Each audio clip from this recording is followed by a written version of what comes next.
Welcome সবাইকে classmate 24 YouTube চ্যানেলে Indian literature in ইংলিশে আজকের ক্লাসটি হচ্ছে ক্লাস নাম্বার 4, যেখানে আজকের ক্লাসে আমরা প্রি ইন্ডিপেন্ডেন্স এরার সমস্ত প্রোজ রাইটার্সদের নিয়ে আলোচনা করব।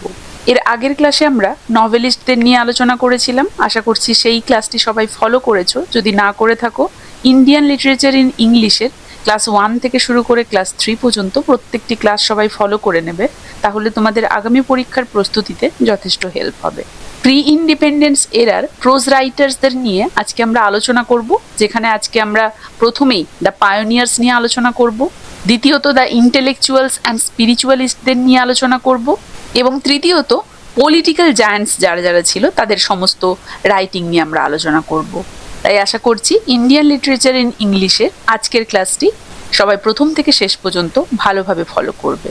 ইংলিশে নেট এবং সেটের প্রস্তুতির জন্য তোমরা চাইলে আমাদের বিশেষ আলাদাভাবে মান্থলি পেড মেম্বারশিপ যে কোর্স রয়েছে, সেই পেড মেম্বারশিপ গ্রুপে যুক্ত হতে পারো, যেখানে খুব স্বল্প মূল্যে তোমরা নেট এবং সেটের প্রস্তুতির জন্য সমস্ত ক্লাস পেয়ে যাবে, প্রশ্ন উত্তরের প্র্যাকটিস সেট পেয়ে যাবে। এছাড়াও তোমরা ওয়ান লাইনার্স ডিসকাশনের ক্লাসও পেয়ে যাবে, এবং পাশাপাশি তোমরা যদি নেট এবং সেটের full syllabus based notes, one liners এবং এমসিকিউ সহ প্রশ্ন উত্তর চাও, তাহলে তোমরা সরাসরি আমাদের এই হোয়াটসঅ্যাপ নাম্বারে কন্ট্যাক্ট করতে পারো। All notes, one liners and practice set আর চার্জেবল।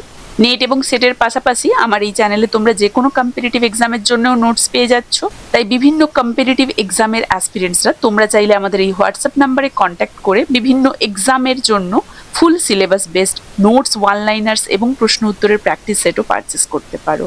এছাড়াও ইংলিশ রিলেটেড যে কোনো ধরনের কোয়ারি থাকলে, যে কোনো কম্পিটিটিভ এক্সাম রিলেটেড যে কোনো ধরনের কোয়ারি থাকলে, ক্লাসের পিডিএফগুলো পেতে হলে তোমরা সরাসরি আমার টেলিগ্রাম গ্রুপ এবং আমার হোয়াটসঅ্যাপ চ্যানেলে যুক্ত হয়ে যেতে পারো।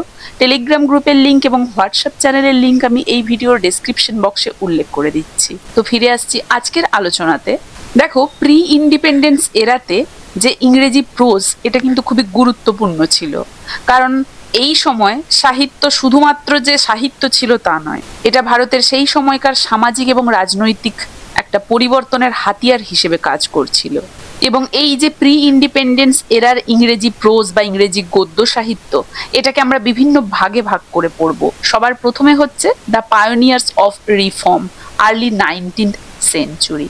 আর্লি 19th সেঞ্চুরিতে, মানে 19 শতকের একদমই শুরুতে, ইংলিশ প্রোজ মূলত ব্যবহার করা হতো কি জন্য না, ভারতের সেই যে কুসংস্কারগুলো প্রচলিত ছিল সেইগুলোকে দূর করার জন্য, যেমন সতীদাহ প্রথা, বাল্যবিবাহ ইত্যাদি।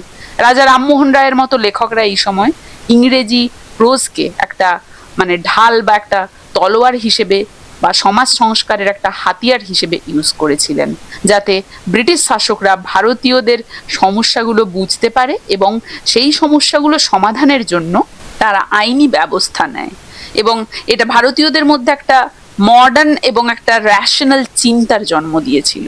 তাহলে এই সময়কার গদ্যগুলো মূলত শিক্ষামূলক ছিল, আমরা বলতে পারি, যার উদ্দেশ্য ছিল সমাজ থেকে কুসংস্কার দূর করা, অন্ধকার দূর করা এবং সেই ওয়েস্টার্ন শিক্ষার প্রসার ঘটানো, যার মধ্যে সবার প্রথমে আমরা পাচ্ছি রাজা রামমোহন রয়কে, often called the father of modern India. দেখো, আধুনিক ভারতের জনক বলা হয় তাকে।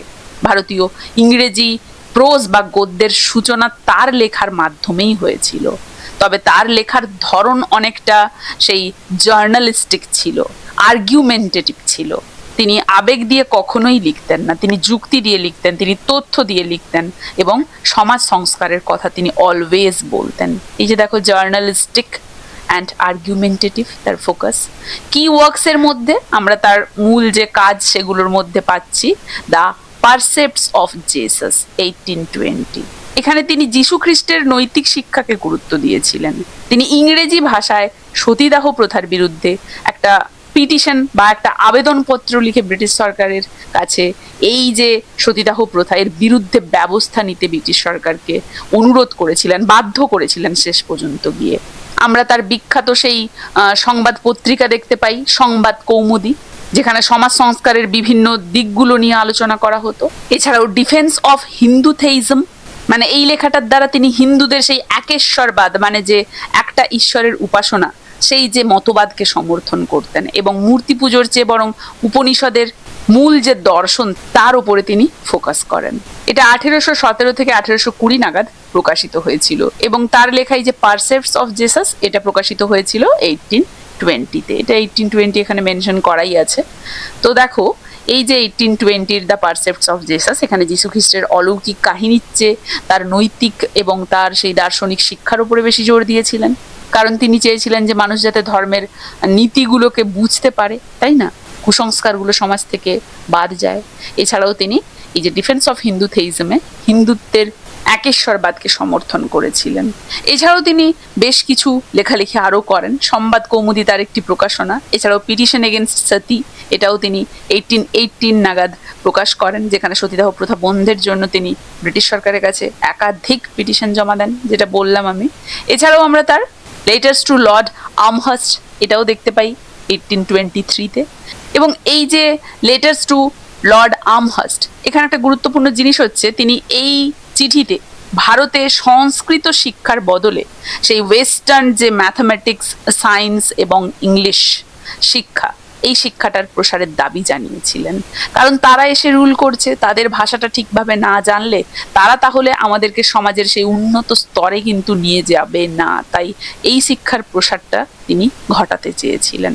তাহলে আমরা বলতে পারি যে রাজা রামমোহন রায়ের অধিকাংশ লেখাই সমাজ সংস্কারমূলক।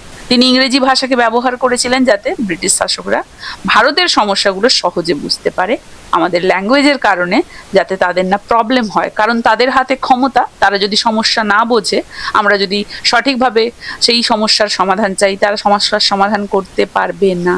তাই তিনি এটা অনুভব করে সমাজ সংস্কারমূলক এই সমস্ত লেখাগুলো লিখেছিলেন এবং তিনি ইংরেজি ভাষাকে ব্যবহার করার জন্য জোর দিয়েছিলেন, মানে ইংরেজি শিক্ষাকে এখানে শুরু করার জন্য জোর দিয়েছিলেন। এছাড়াও এখানে আমরা 1835-এ শিক্ষার আইন, ইয়ং বেঙ্গল মুভমেন্ট এবং কেশবচন্দ্র সেনের অবদানও দেখতে পাচ্ছি। দেখো এখানে আমরা রেনেসা এবং 1835 সালের সেই ইংরেজি যে শিক্ষা আইন, দ্য ইংলিশ এডুকেশন অ্যাক্ট, সেটা দেখতে পাই। লর্ড মেকলের সেই বিখ্যাত মেনিয়টস, যেটাকে মেকলেমেনেটস বলা হয়, এর ওপরে ভিত্তি করে এই যে ইংলিশ এডুকেশন অ্যাক্ট এটা পাশ হয়েছিল। রামমোহন রায় এবং অন্যান্য সমস্ত সমাজ সংস্কারকদের আন্দোলনের ফলে ভারতে সরকারিভাবে ওয়েস্টার্ন যে এডুকেশন এবং ইংরেজি ভাষা প্রবর্তিত হয়।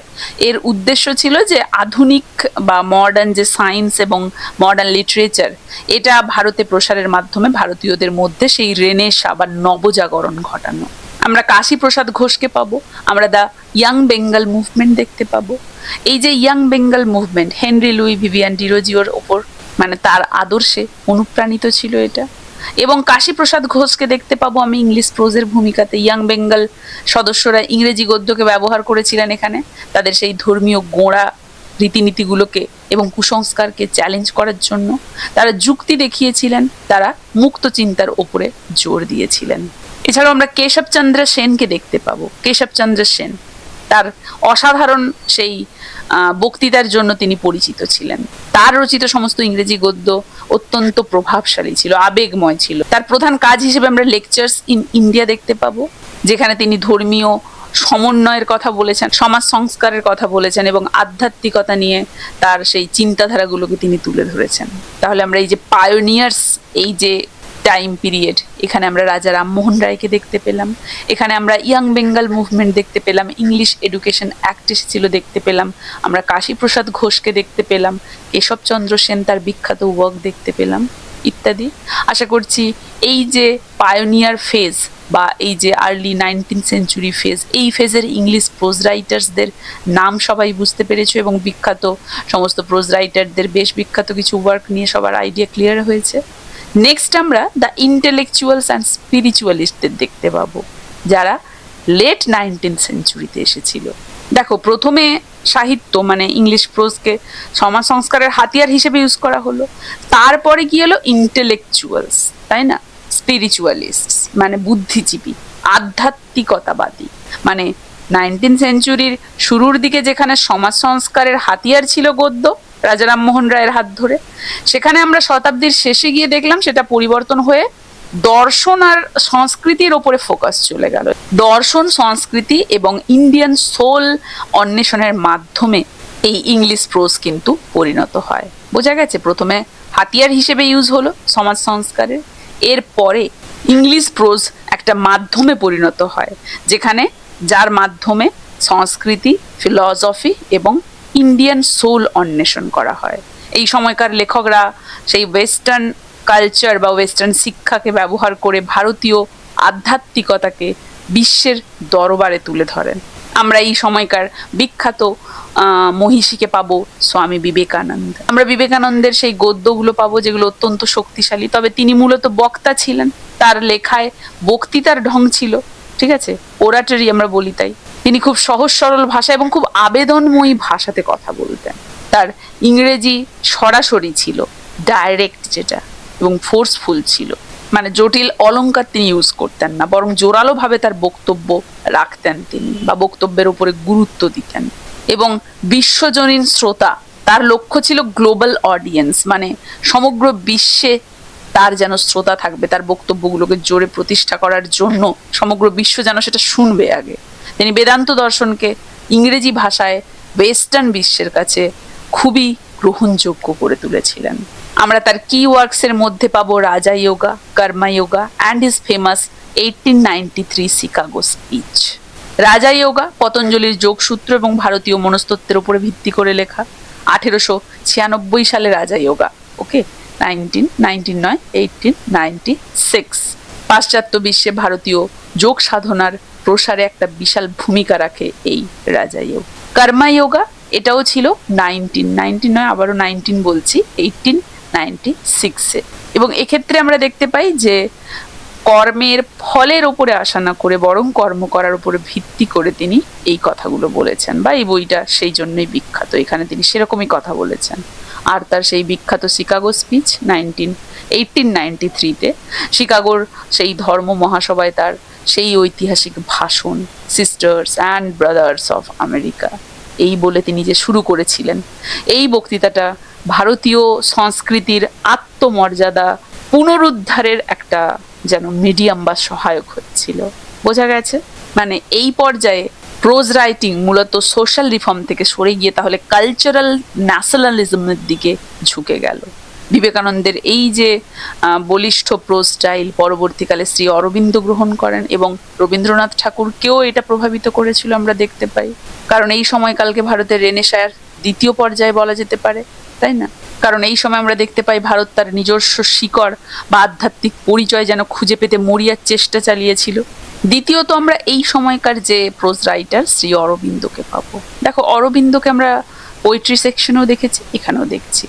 আর transitory figure between reform and revolution, তিনি ভারতীয় ইংরেজি সাহিত্যের ইতিহাসে একটা ট্রানজিটরি ফিগার ছিলেন। কিসের মধ্যে? সংস্কার এবং বিপ্লবের মধ্যে, ঠিক আছে? এই যে রিফর্ম এবং রিভলিউশন এর মধ্যবর্তী একটা সন্ধিক্ষণের ব্যক্তিত্ব হিসেবে তিনি উঠে আসেন। তিনি ছিলেন দার্শনিক, তিনি যোগী ছিলেন, তিনি কবি ছিলেন, এবং তিনি বিপ্লবী রাজনীতিকও ছিলেন। মানে তার যে প্রোজ রাইটিং আমরা রাজনৈতিক তীব্রতা দেখতে পাই, গভীর আধ্যাত্মিকতার একটা অপূর্ব সমন্বয় আমরা দেখতে পাই। কারণ তার রাইটিং সবসময় একদমই উন্নত মানের দার্শনিক থিওরিতে ভরপুর ছিল। বিভিন্ন জটিল আধ্যাত্মিক বিষয়গুলোকে অত্যন্ত নিপুণভাবে, সহজভাবে ইংলিশ প্রোজ আকারে তিনি ব্যাখ্যা করেছেন। তার প্রধান কাজের মধ্যে আমরা দ্য লাইফ ডিভাইন পাবো। লাইফ ডিভাইন 1939-এ এসেছিল, দার্শনিক গ্রন্থ এটা। এতে তিনি মানুষের সেই ইভলিউশন এবং সেই সুপার মাইন্ড বা অতি মানস স্তরে কিভাবে মানুষ পৌঁছে যাবে সেইটা নিয়ে তিনি ব্যাখ্যা করেছেন। এবং বিশ্ব সাহিত্যের অন্যতম সেরা দার্শনিক প্রোজ হিসেবে এই লাইফ ডিভাইন পরিচিত। মনে রাখবেন 1939-এ এসেছিল। এছাড়া দ্য সিনথেসিস অফ যোগাও আমরা দেখতে পাই, এটা এসেছিল 1948-এ। এর বিষয়বস্তু কি? এখানে তিনি বিভিন্ন ধরনের যোগ সাধনা, মানে ওই কর্মযোগ, জ্ঞানযোগ, ভক্তিযোগ, কিভাবে এগুলোকে একত্রিত করে মানুষের আধ্যাত্মিক উন্নতি ঘটানো যেতে পারে সেটা নিয়ে বিস্তারিত আলোচনা করেছেন। মানে একে পূর্ণ যোগও বলা যায়। এছাড়াও তার বিখ্যাত এসেগুলো, এই যে আরিয়া হচ্ছে 1914 থেকে 1914 থেকে 1921 পর্যন্ত একটা দার্শনিক মাসিক পত্রিকা, যেটা তিনি সম্পাদনা করতেন। এই পত্রিকাতে তার সমস্ত গুরুত্বপূর্ণ এসেগুলো আমরা পাই। তার অধিকাংশ বইগুলো, যেমন এই যে the life divine, the synthesis of yoga, the secret of the বেদা, এই যে আরিয়া পত্রিকা, এটাতেই কিন্তু প্রকাশিত হয়েছিল। তাহলে শ্রী অরবিন্দকে, স্বামী বিবেকানন্দকে আমরা লেট 19th এবং আর্লি 20th সেঞ্চুরির লেখকদের তালিকায় রাখতে পারি। তারা গদ্যের পাশাপাশি তারা বিভিন্ন কাব্যতত্ত্ব বিষয়ক বইও লিখেছিলেন এবং অনেক ক্ষেত্রে আধ্যাত্মিক জীবনের আগে রাজনৈতিক গদ্যও লিখেছিলেন, এরা আমরা দেখতে পাই। বোঝা গেছে? তো এই ছিল লেট 19th সেঞ্চুরির সমস্ত ইন্ডিয়ান ইংলিশ প্রোজ রাইটার্স, যেখানে আমরা স্বামী বিবেকানন্দকে পেলাম, যার ভাষা ছিল একদমই সরাসরি ডাইরেক্ট এবং ফোর্সফুল। শ্রী অরবিন্দকে পেলাম, যিনি আধ্যাত্মিকতার উপরে বেশি জোর দিয়েছেন। বোঝা গেছে? এরপরে আমরা যে ফেজটা দেখব সেটা হচ্ছে early 20th century, the political giants, মানে রাজনৈতিক একদম দিকপালরা যারা, মানে এই সময়কালকে মেইনলি কিন্তু গান্ধিয়ান এরা বলা হয়, গান্ধীবাদী যুগ বা গান্ধী যুগ। কারণ এই সময়ে ইংরেজি গদ্য শুধুমাত্র যে বুদ্ধিজীবীরা আলোচনা করতো তা নয়, সেটা ওয়েপন অফ স্বরাজ, মানে স্বাধীনতা আন্দোলনের বা অর্জনের হাতিয়ার হয়ে উঠল। গান্ধীজি ভিক্টোরিয়ান যুগের সেই বিভিন্ন অলংকার বহুল এবং জটিল যে ইংরেজি প্রোজ, এই ধারাকে বর্জন করলেন এবং তিনি ইংরেজি গদ্যকে সহজ সরল করে সাধারণ মানুষের বোধগম্য করে তুললেন। তার লেখার প্রধান বৈশিষ্ট্য ছিল একদম ক্লারিটি, স্বচ্ছ হবে, সহজ ইংরেজি এবং প্রেসাইজ, সংক্ষিপ্ত ইংরেজি, সহজ সরল এবং খুব স্বল্প হবে সেটা। তিনি অপ্রয়োজনীয় বিভিন্ন যে ফিগার, যে রেটোরিক, এগুলো সব বাদ দিতেন, মানে বিশেষণগুলো ব্যবহার করতেন না। একে বলা হয় স্ট্রাইপিং ইট অফ ভিক্টোরিয়ান ফ্লোরিসেস। এবং তার ভাষাও ছিল ডাইরেক্ট এবং তিনি সত্যের ওপর প্রতিষ্ঠা করে সবসময় লিখতেন। তার প্রধান কাজগুলোর মধ্যে আমরা কিওয়াক্সের মধ্যে পাই কি, হিন্দ স্বরাজ। হিন্দ স্বরাজ মূলত গুজরাটি ভাষায় লেখা হয়েছিল 1909 সালে, ঠিক আছে? তো এরপরে তিনি নিজেই কিন্তু এটাকে গুজরাটি থেকে ইংরেজিতে অনুবাদ করেন। এতে মডার্ন যে সিভিলাইজেশন এবং যান্ত্রিকতার সমালোচনা করা হয়েছে এবং স্বরাজের যে ধারণাটা, এই ধারণাটার ব্যাখ্যা দেওয়া হয়েছে এই হিন্দ স্বরাজে। এবং এটা একটা ডায়লগ ধর্মী লেখা বা ডায়লগ ফর্মে এটা লেখা। এছাড়াও আমরা তার autobiography pi, the story of my experience with truth. বোঝা গেছে? এটা তার অটোবায়োগ্রাফি, বিশ্ব সাহিত্যের অন্যতম শ্রেষ্ঠ আত্মজীবনী, the story of my experience with truth. অনেক সময় শর্টে সবাই এক্সপিরিয়েন্স উইথ ট্রুথ বলে। তো এই যে তার গদ্যশৈলী, এটা অত্যন্ত বিনম্র এবং তার এই যে প্লেইন ইংলিশ, সহজ সরল ইংলিশ, সংক্ষিপ্ত ইংলিশ, মনে রাখবে এটা পরবর্তীকালে রাজা রাও, মুলকরাজ আনন্দ প্রমুখ যে উপন্যাসিক রয়েছে তাদের রচনার যে স্টাইল, গদ্যশৈলীকেও কিন্তু প্রভাবিত করেছিল গান্ধীর এই প্লেইন ইংলিশ। তো মূলত 1919 থেকে 1947 এই সময়কালকে আমরা গান্ধী যুগ বলে জানব। এবং গান্ধীজি তার রাজনৈতিক এবং সামাজিক বার্তা ছড়িয়ে দেওয়ার জন্য এই সময় দুটো প্রধান যে পত্রিকা সেগুলো সম্পাদনা করতেন, যেটার মধ্যে একটা হচ্ছে ইয়াং ইন্ডিয়া আর একটা হচ্ছে হরিজন। ঠিক আছে? ইয়াং ইন্ডিয়াতে অনেক গুরুত্বপূর্ণ তার এসে প্রকাশিত হয়েছিল এবং হরিজন প্রকাশিত হতো অস্পৃশ্যতা দূর করার জন্য এবং গ্রামীণ পুনর্গঠনের জন্য। বোঝা গেছে? এই দুটো পত্রিকা তিনি সম্পাদনা করতেন। এরপরে আমরা এই ফেজে যে প্রোজ রাইটারকে পাবো তিনি হচ্ছেন জওয়াহরলাল নেহেরু। দেখো, গান্ধীজির লেখার ধরন সহজ সরল ছিল, তাই না? এর বিপরীতে নেহেরুর যে গদ্যশৈলী অনেক বেশি ইন্টেলেকচুয়াল ছিল, পাণ্ডিত্যপূর্ণ ছিল এবং তার যে লেখন শৈলী সাহিত্য গুণে ভরপুর ছিল। বোঝা গেছে? তার গদ্যকে ইলেগেন্ট বলা হতো। ইলেগেন্ট হচ্ছে মার্জিত, হিস্টোরিক্যাল মানে ঐতিহাসিক, এবং রিফ্লেকটিভ মানে মননশীল প্রোজ তিনি লিখতেন। তিনি যখন কোনো ঐতিহাসিক ঘটনা বর্ণনা করতেন তখন তার নিজস্ব একটা গভীর চিন্তাধারার প্রতিফলন কিন্তু আমরা সেই লেখাতে পেতাম। এই যে হাইলি লিটারারি অ্যান্ড সেন্সিটিভ মানে অতি উচ্চমানের সাহিত্য গুণ সম্পন্ন এবং সংবেদনশীল। যদিও তার শিক্ষার কারণে তার এই যে চিন্তাধারা ইউরোপীয় প্রভাবিত ছিল, মানে ইউরোপীয় শিক্ষাধারার দ্বারা প্রভাবিত ছিল, ইউরোসেন্ট্রিক ছিল, কিন্তু তার লেখার যে মূল ভিত্তি বা শেকড় সেটা কিন্তু ভারতীয় ইতিহাস এবং ঐতিহ্যের গভীরেই কিন্তু পোতা ছিল, সেটা আমরা বুঝতে পারছি। তার গুরুত্বপূর্ণ কাজগুলোর মধ্যে আমরা letters from a father to his daughter পাই। এই যে লেখাটি 1929 এসেছিল। এখানে মূলত 30টা চিঠির একটা সংকলন আমরা দেখতে পাই, যেটা তিনি তার 10 বছর বয়সী যে মেয়ে বা কন্যা ইন্দিরা গান্ধীকে লিখেছিলেন, এবং এতে পৃথিবীর সৃষ্টি এবং সভ্যতার ইতিহাস খুব সহজ ভাষায় ব্যাখ্যা করা হয়েছে। এছাড়াও আমরা তার অটোবায়োগ্রাফি দেখতে পাই 1936-এ, অ্যান অটোবায়োগ্রাফি, যেটা তার এই যে অ্যান অটোবায়োগ্রাফি, এটা জেলখানায় থাকাকালীন তিনি লিখেছিলেন। এই বইটা তার সেই সাহিত্যিক প্রতিভার অন্যতম সেরা একটা উদাহরণ। এবং এই যে বইটা অ্যান অটোবায়োগ্রাফি, এটা আমেরিকাতে টুয়ার্ড ফ্রিডম নামে কিন্তু প্রকাশিত হয়েছিল। এছাড়াও আমরা তার ডিসকভারি অফ ইন্ডিয়া দেখতে পাই, যেটা 1946-এ এসেছিল। সবচেয়ে জনপ্রিয় বই, তার গুরুত্বপূর্ণ কাজ 1942 থেকে 1945 সালে আহমেদনগর ফোর্ট জেলে যখন তিনি বন্দী ছিলেন, সেই সময় কিন্তু তিনি এটা লিখেছিলেন। তিনি সিন্ধু সভ্যতা থেকে শুরু করে ব্রিটিশ শাসন পর্যন্ত ভারতের বিশাল ইতিহাস এবং সংস্কৃতিকে নতুনভাবে আবিষ্কার করেছিলেন। কারণ জেলে থাকাকালীন বাইরের জগতের সাথে তার যোগাযোগ সম্পূর্ণ বিচ্ছিন্ন ছিল। তো এই যে নির্জনতা, এই সময় কাটানোর জন্য, নিজের মনকে সচল রাখার জন্য অন্যতম উপায় ছিল এই লেখালেখি। এবং এই সময় তিনি এই যে দ্য ডিসকভারি অফ ইন্ডিয়া রচনা করেন। তাহলে আমরা এখানে দেখতে পাই যে গান্ধীর গদ্যগুলো মূলত ইউটিলিটারিয়ান ছিল, তাই না? আর নেহেরুর গুলো ছিল লিটারারি, মানে শৈল্পিক।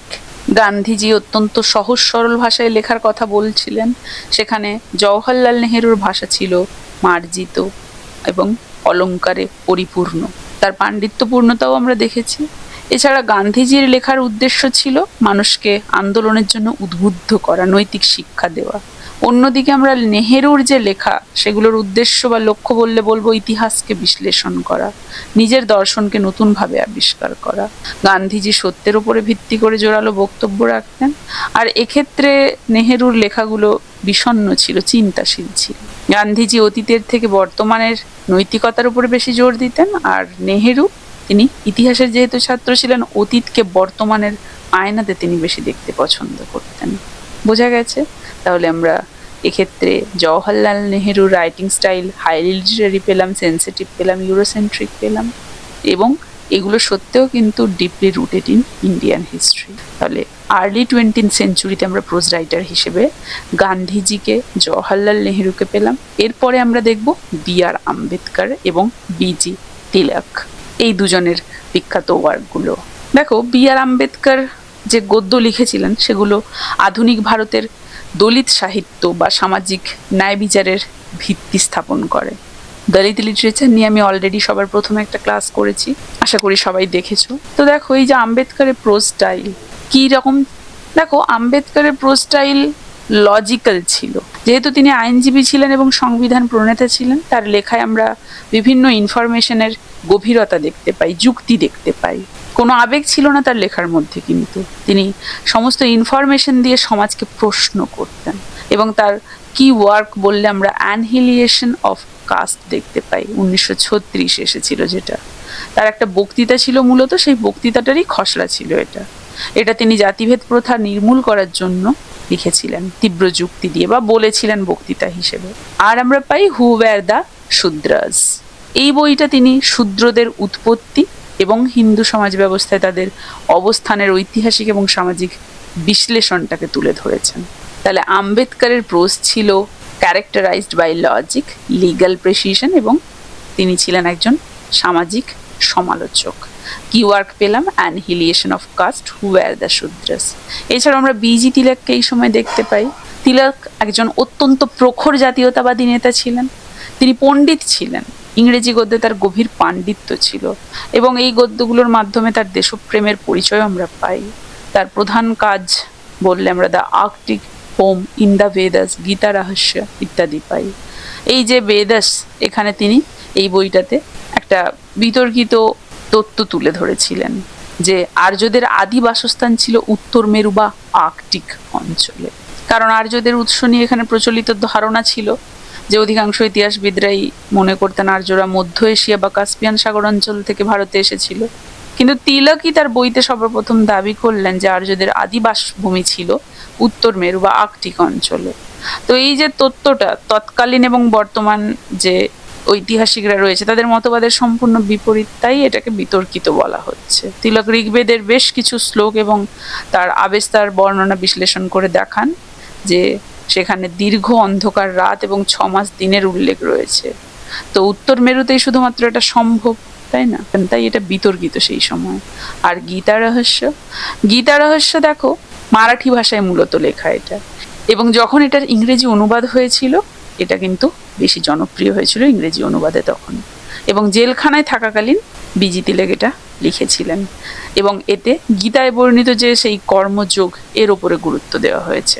তিনি বার্মার বা বর্তমান দিনে যেটাকে মায়ানমার বলা হয় সেখানকার মান্ডাল জেলে ছিলেন 1908 থেকে 14 পর্যন্ত। এই যে সময়কাল দীর্ঘ টানা 6 বছর সেখানে বন্দী ছিলেন, রাজদ্রোহের অভিযোগে তাকে সেখানে সাজা দেওয়া হয়েছিল। তো এই 6 বছরের নিঃসঙ্গতাকেই তিনি গবেষণার কাজে ব্যবহার করেছিলেন, এবং সেখানেই তিনি তার সেই গীতা রহস্য রচনা করেন। এবং এই বইটা রচনার মাধ্যমে যাতে দেশবাসী স্বাধীনতার লড়াইয়ে সক্রিয় হয় তার জন্যই তিনি এর মাধ্যমে তাদেরকে অনুপ্রাণিত করেছিলেন। এছাড়াও তার সম্পাদিত পত্রিকা কেশারিতে ব্রিটিশ বিরোধী প্রবন্ধগুলো লেখার কারণে বারবারই তাকে জেলে যেতে হয়েছে, সেটাও আমরা দেখেছি। এবং তিনি যখন জেলে থাকতেন বারবারই যেহেতু যেতেন, সুযোগ সুবিধা তিনি অনেক কম পেতেন জেলে থাকার সময়, তবুও তার পড়াশোনা অগাধ ছিল। এবং এই মান্ডাল বা মায়ানমারের জেলে থাকাকালীন কিন্তু তিনি অনেক বই পড়েছিলেন, এবং প্রতিকূল পরিস্থিতির মধ্যেও তার সেই দার্শনিক চিন্তাগুলো তিনি লিখে রাখতেন।